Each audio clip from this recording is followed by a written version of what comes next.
Такие вещи мы можем реализовывать в шпоне.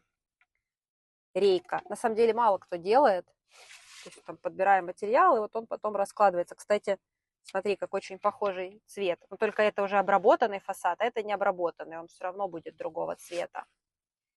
И это все дуб, дуб, дуб. То есть дуба бывает на самом деле очень много разного. И, как правило, на такой фасад материала, не то что как правило, а материала на такой фасад всегда уходит в 2 раза больше, чем на обычный гладкий.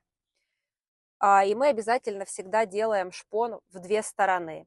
Это очень важно, потому что если сделать шпон только с одной стороны, то будет разное натяжение, и его просто может разорвать.